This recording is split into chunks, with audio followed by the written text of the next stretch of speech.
السلام عليكم ورحمة الله. ازيكم يا حبايبي، عاملين ايه؟ هعمل لكم النهاردة فيديو طلب مني قبل كده. وقلت لازم اعمله بجد. انا ما بحبش اكسفكم، لازم انفذ لكم اي حاجة بتطلبوها مني.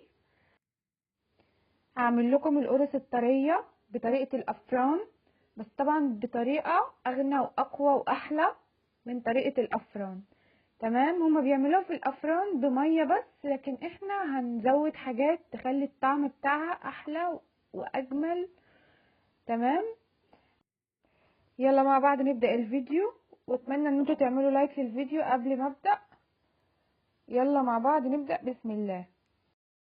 اول حاجة هقول لكم مكونات العجينة. عندنا اول حاجة نص كيلو من الدقيق، يكون دقيق فيه عرق جامد. نص كيلو دقيق يعادل 4 كوبايات مليانين من الدقيق. للناس اللي ما عندهمش ميزان، النص كيلو بيعادل 4 كوبايات. تمام.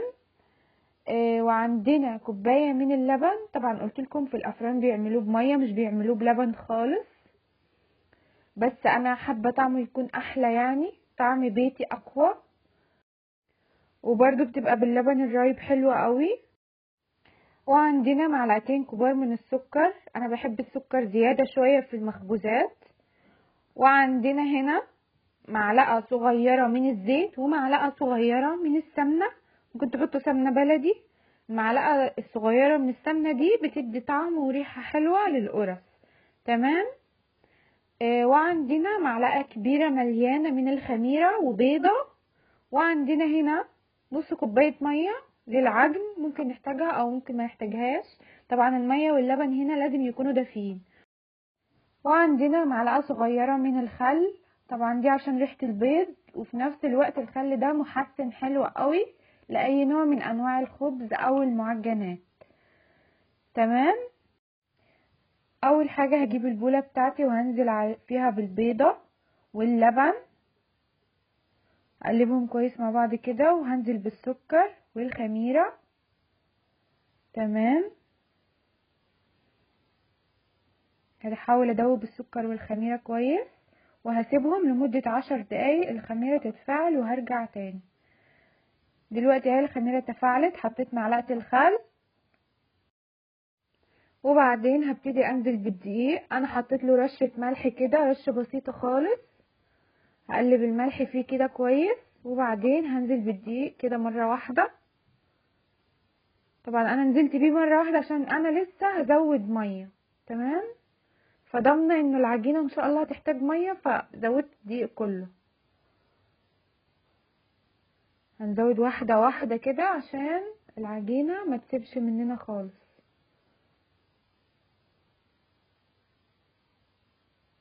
تمام.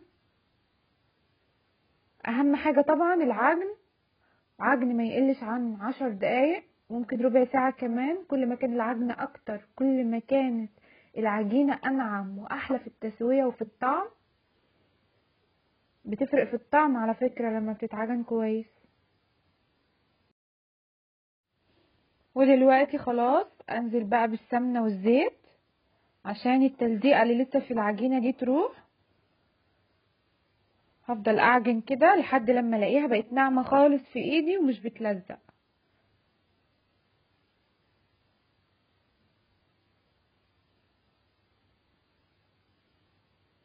شايفين عجنت فيها قد ايه؟ كده خلاص. بلم العجينة زي ما انتم شايفين بقت ناعمة ازاي وما بتلزقش اهي. هاجي احطها في بولة كده واسيبها ترتاح 10 دقايق بالظبط، انا مش هخمرها ولا اي حاجة. ودلوقتي خلاص العجينة بتاعتي ارتاحت اهي. هاجي انزلها على الرخامة كده.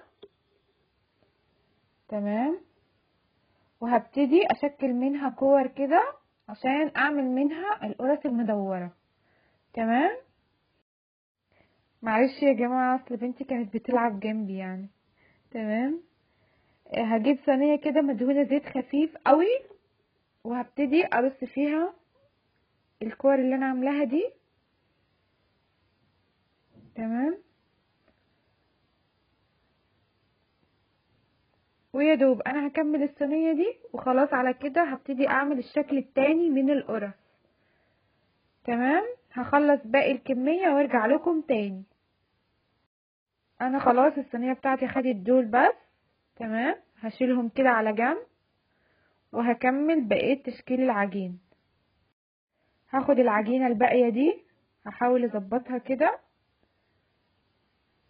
تمام، هحاول اخليها مستطيلة عشان انا هقطعها شرايح. تمام، اقطعها بالسكينة كده شرايح طويلة. بصوا، شرايح رفيعة خالص.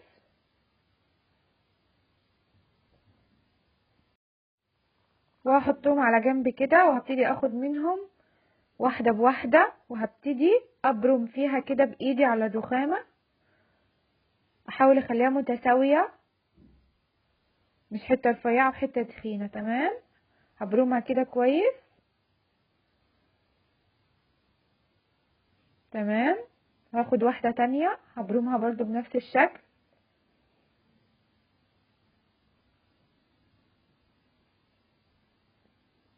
تمام، حطها جنبها برضو عادي، مش مشكلة لو طلعت واحدة طويلة واحدة قصيرة. احنا في الاخر نقوم قصينها كده بالسكين عشان نخليهم متساويين زي بعض. واخد التالتة برضو نفس الطريقة كده.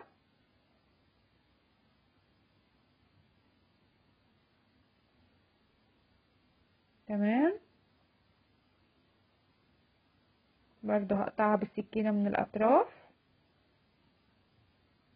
وهاجي كده اوصل الاطراف التلاتة ببعض زي ما انتم شايفين كده. وبعدين هبتدي اعمل ضفيرة. تمام، ضفيرة عادية مفيش فيها اي حاجة. بصوا، ضفيرة بطريقة عادية خالص كده. تمام، وهاجي الفها دايرة كده واحاول ان انا اثبت الطرفين مع بعض. واجيب صينية برضو مدهونة زيت خفيف خالص خالص وهحطها في الصينية بالشكل ده. وبعدين هاجي اعمل التانية بنفس الطريقة.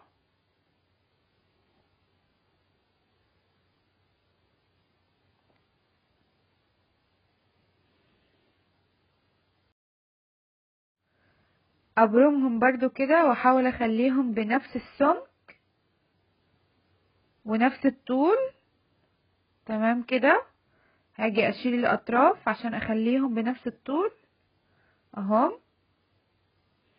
برضو هعمل ضفيرة عادي مفيش فيها اي حاجة.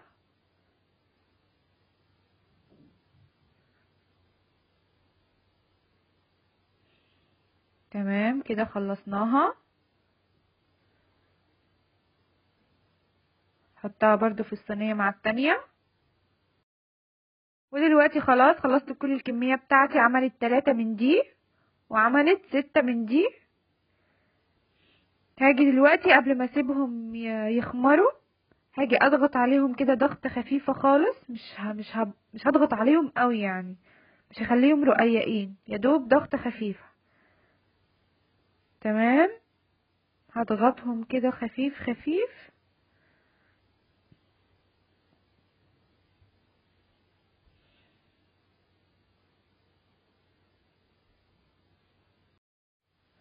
وبعد كده هسيبهم يختمروا في مكان يكون دافي. ممكن ان احنا ندفي فرن البوتاجاز مثلا ونحطهم، ندفيه ونقفله ونحطهم في فرن البوتاجاز وهو دافي. طبعا لو في الصيف هما مش هياخدوا ساعة في التخمير، لكن احنا بما انه الجو برد مش اقل من ساعتين تخمير. وده كده شكلهم بعد ما اختمروا. شايفين ما شاء الله حجمهم اتضاعف ازاي؟ شايفين ما شاء الله؟ تمام، انا هجيب معايا بيضة عليها معلقة لبن ومعلقة صغيرة من الخل عشان ريحة البيض طبعا. وهبتدي امسح الوش بتاعهم بالفرشة كده. وهدخلها الفرن يكون سخن قوي على اعلى درجة حرارة في الفرن لمدة 10 دقايق بالظبط هيكونوا استووا. في اي مخبوزات او معجنات لما بتكون العجينة واخدة راحتها قوي في التخمير بتطلع على طول في 10 دقايق بالظبط. نار عالية قوي بتكون خلاص استوت وبقت زي الفل. لو هدينا النار عليها هتنشف وهتعضم وهتبقى طالعة معانا من الفرن ناشفة. تمام، هسويهم وهرجع لكم تاني. ودي كده شكل القرص بعد ما طلعتها من الفرن. اول ما تطلع من الفرن بترشوها ببخاخ مية وبعدين تسيبوها شوية 10 دقايق تلاقوها طريت، الوش بتاعها بيطرى خالص وبتبقى زي القطن. يا اما مفيش بخاخ، اول ما تطلع من الفرن في الصينية زي ما هي نجيب فوطة ونغطي الصينية بيها لمدة 10 دقايق وبعدين هنكشف الفوطة هنلاقي برضو القرص طريت وبقت حلوة قوي. تمام، انا رشيت عليها بخاخ مية وهي دلوقتي طبعا لسه دافية ما بردتش قوي. شايفين ما شاء الله شكلها عامل ازاي؟ شايفين صراحة يعني ما شاء الله روعة، ولونها كمان حلو قوي. البيض بيخلي المخبوزات لونها حلو. بصوا طريقة ازاي، شايفين؟ بصوا شايفين طريقة ازاي؟ طريقة قوي بجد، تحفة تحفة يعني اهي. بصوا بقى من جوه عاملة ازاي، هشة خالص، ومن تحت برضو لونها ذهبي وحلو. وخدت معايا يا دوب هي 10 دقايق بالظبط. ودي برضو هوريها لكم اللي بالضفيرة. بصوا ما شاء الله هشة ازاي، طرية قوي. بصوا من تحت عاملة ازاي، شكلها بجد روعة وطرية قوي قطن. شايفين قطن ازاي؟ اتمنى ان انتوا تجربوها فعلا هتعجبكم قوي. طريقة سهلة وبسيطة. ولو عاوزين نعملها للاطفال للمدرسة هنخبزها بالليل عادي وهنلفها في كيس وهنحطها في الفريزر وهنطلعها الصبح قبل ما ياخدوها بنص ساعة بالظبط هتكون فكت وبقت زي الفل وكأنها لسه معمولة دلوقتي حالا. تمام، اتمنى يكون عجبكم الفيديو. ما تنسوش تعملوا الفيديو لايك واشتراك للقناة لو مش مشتركين، واشوفكم في فيديو تاني ان شاء الله. مع السلامة.